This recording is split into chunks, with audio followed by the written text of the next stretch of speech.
Ooh. JD is here, speaking with Governor Braun right now. You know, they say art imitates life, but for Donald Trump and his administration right now, it's actually quite the opposite. I made a video earlier about how South Park brutally mocked Donald Trump, JD Vance, Kristi Noem, Ice, Charlie Kirk, MAGA, and the like. And you can check that full thing out here if you missed it. But lo and behold, we didn't have to wait long for Donald Trump and JD Vance to do the same thing to themselves. JD Vance getting loudly booed in a ruby red state, Indiana, while meeting with their governor to try and gerrymander it. And Trump somehow acting weaker even than he looked in this picture and just bowing down to Putin, presumably to get low enough to suck his dick in what was a wild, disastrous press conference. Oh, and then, of course, throw in a late-night meltdown as everyone laughs at him, and a Texas Democrat going on one of his favorite shows and calling him a PDF file. It has been a humiliatingly bad day for Donnie, which means it's been a great day for America. So drop a like if you'd like to see him wear this face more often, and subscribe to support independent media, and let's get into it. Starting with the quickest of the stories about JD Vance. You see, Vice President JD Vance was met with the loudest boos in the Indiana State House today, according to an observer of a rally at the Capitol, which we have a video of. And just really quick, Vance was there in Indiana to meet with Governor Mike Braun. The governor's office erected a large black curtain in front of the office door, blocking anyone from being able to glance inside the outer offices. Yeah, that's quite literally insanely shady. And rightfully so. Meanwhile, a group called Mad Voters held events with speakers nearby where Vance's visit was jeered loudly. Here's footage of that. Guess who's here right now? JD is here, speaking with Governor Braun right now.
JD Vance ate my cat, and this sign may be two of my favorite protest signs of all time. And of course, people online, even in the Nazi cesspool of Twitter, weren't too happy with JD Vance coming and trying to cheat the next election, especially given all the questions around their win in 2024. But maybe more on that in a different video. Anyway, people said two observations. Look at the crowd, damn near lily white. Sure isn't a bunch of liberals that got bussed in. Smoky Eyes JD is not and never will be the heir apparent. And this is far from the first time JD has got a less than warm welcome anywhere. I mean, we've made plenty of previous videos about it, when he got booed in San Diego, when he got bullied on his ski trip. You can find all of those on our channel. But it wouldn't be a humiliation fiasco if the king of the humiliation kink, pedo felon Donald Trump, allegedly, didn't get in on the fun. Now, in case Jeffrey Epstein and South Park have taken over your entire mind like me,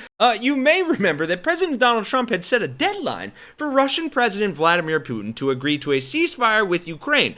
Originally, one could say that deadline was 24 hours after he became president, but just like the Epstein list, that never manifested. But now, the new deadline date is tomorrow. Or at least it was, according to Trump, until Trump then said, no, it's up to Putin. Does your deadline for Vladimir Putin agreeing to a ceasefire still stand tomorrow? Or is that fluid now that talks are... What? Is your deadline still standing for Vladimir Putin to agree to a ceasefire tomorrow? Or is that fluid now? It's going to be up to him. We're going to see what he has to say. It's going to be up to him. Very disappointed, yeah. Oh, the deadline is up to him.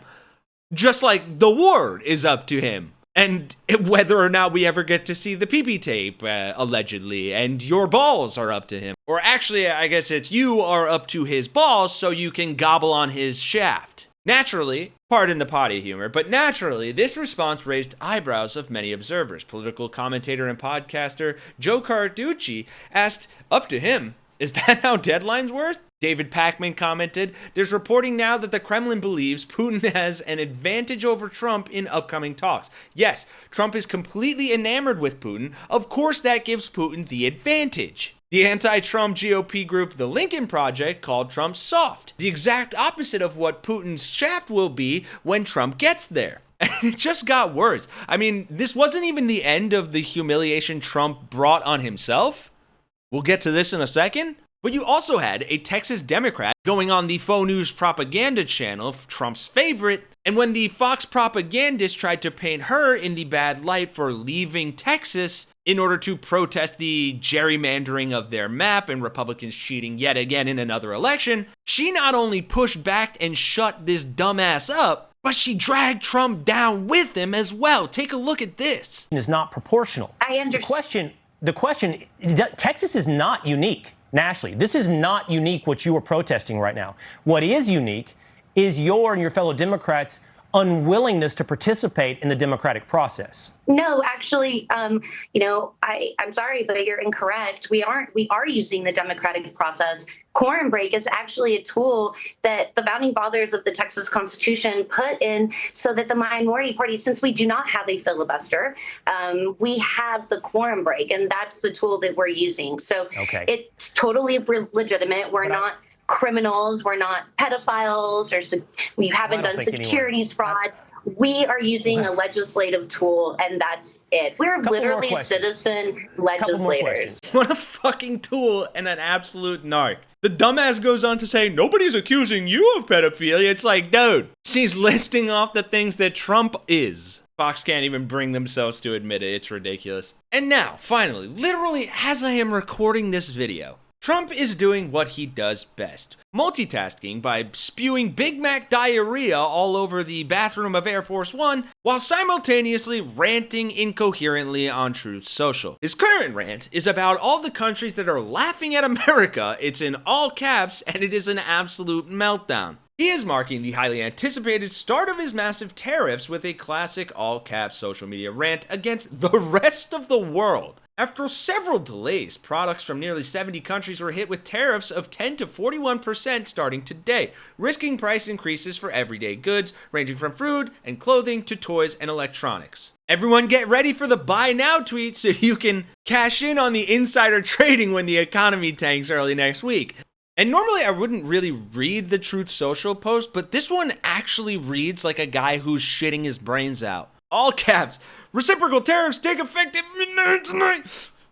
Billions of dollars, largely from countries that have taken advantage of the United States for many years, laughing all the way, will start flowing into the USA. I just wish my shit would start flowing out of my anus. Trump wrote on a Truth Social post. It's midnight, billions of dollars in tariffs are now flowing into the United States, but if only I could flow into this toilet. I am so sorry, I will never do that again. So yeah, that is the complete mockery that the Trump administration has become. And while Trump's shitting himself, whining on Truth Social about tariffs, the rest of the world is laughing at him and his stupid bitch boy heir apparent because they got portrayed on South Park like this last night. Relax, take your load off. Boss, the plane is here from Immigration and Customs Enforcement. I know, stupid. Let's go. Hey, buddy, welcome to Mar-a-Lago. Oh, thank you, Mr. President.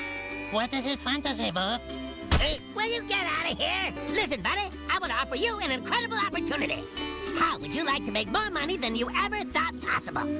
Well, I do have a pretty huge nut. Now, that's the kind of talk I like. Mar-a-Lago is for everyone that's got a nut. Hey, Satan! Meet the new face of Homeland Security. Whoa! Oh my God! I just want to go. This place is gross. Would you like me to apply the baby oil to Satan's asshole, boss? Okay, look, I think there's been a misunderstanding. I'm gonna just take a little break here. Thanks for watching, folks. If you made it this far, drop a like, subscribe, leave an FDT in the comments or a blue heart, or just let me know your thoughts. For Really American, I'm Kenny Hesse, and I will see you guys in the next one.